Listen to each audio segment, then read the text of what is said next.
Good afternoon, Jennifer. Ma'am, Okay, can you tell me about yourself? I'm Jennifer Sagayo, 33 years old, married with 2 kids. Okay, I have a few questions for you to answer, so let's start. Yes, ma'am. Why do you want to work as a maid? I want to work as a maid because I want to help my husband earn money and save for the future of my children. Why you choose Malaysia when there is a lot of other country? I choose Malaysia because I want to learn and know the culture and traditions and their traditions. How are you qualified for this job?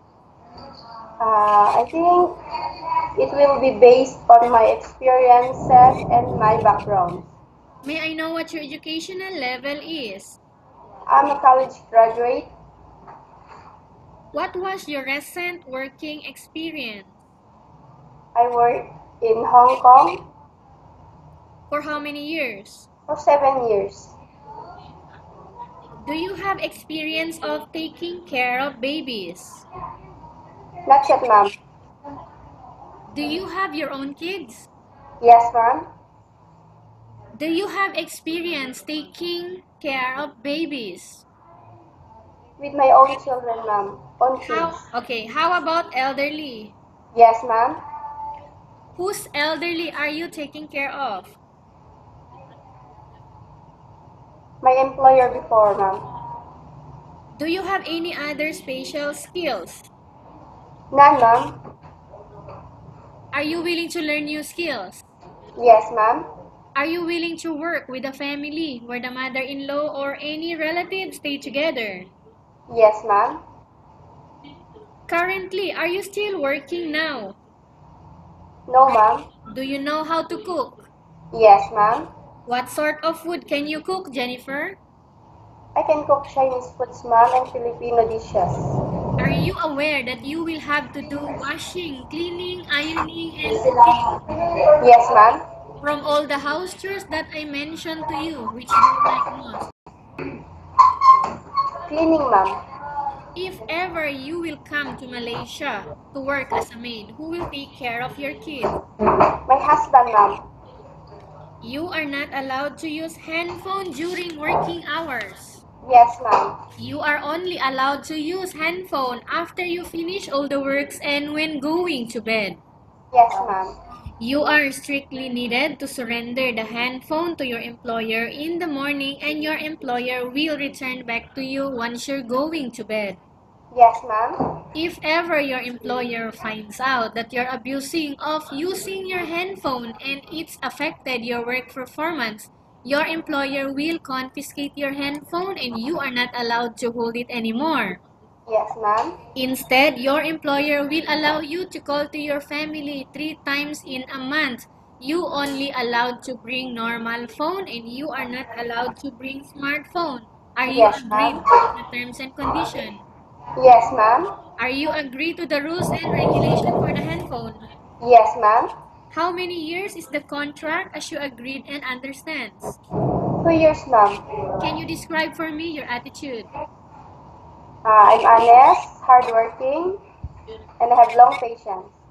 How can you assure to us that you will work hard in Malaysia? I will finish my 2 years contract before going home to Philippines. Can you promise not to use the telephone without the permission of your employer? Yes, ma'am. Can you promise not to put on makeup but to dress properly while work? Yes, ma'am. Can you promise not to invite friends and relatives without the consent of your employer? Yes, ma'am. Can you promise not to ask for advance salary from your employer under any circumstances? Yes, ma'am. Do you really understand of the rules and regulation of the agency? Yes, ma'am. Do you pay any placement fee for you to come to Malaysia to work as a maid? No, ma'am. Do you have any history of sickness, breast cancer, or any other illness? None, ma'am. Do you suffer from any skin diseases, allergies, or physical defect? None, ma'am. Do you smoke? No. Have you undergone any operation before? No, ma'am.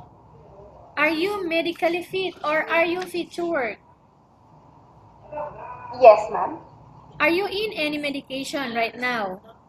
No, ma'am. Are you allergic with any food? No, ma'am. Are you prepared to work for the employer of different races? Yes, ma'am. Are you prepared to eat the type of food taken or given by your employer? Yes, ma'am. Are you afraid of being left alone in the house?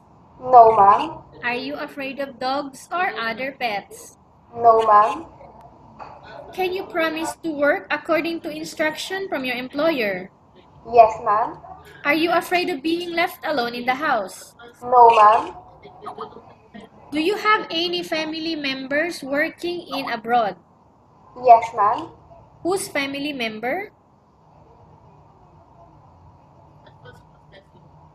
In Hong Kong, ma'am. I, Okay. Do you have any family members working in abroad? yes, ma'am. Whose family members? Aunties, Working in?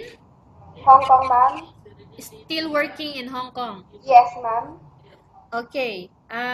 Jennifer, we have finished our question section. Let's proceed for case studies. Yes, ma'am. Okay. I have a case studies for you and I want you to respond truthfully.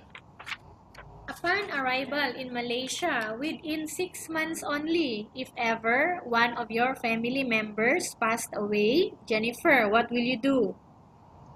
I will not insist to my employer to go home to Philippines. And then, And I will just send money for help. okay, if in case your employer is watching you right now, what do you want to tell them?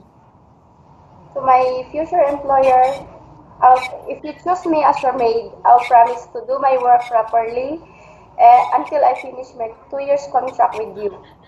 Okay, tell us about yourself again. I'm Jennifer Sagayo, 33 years old, married with 2 kids.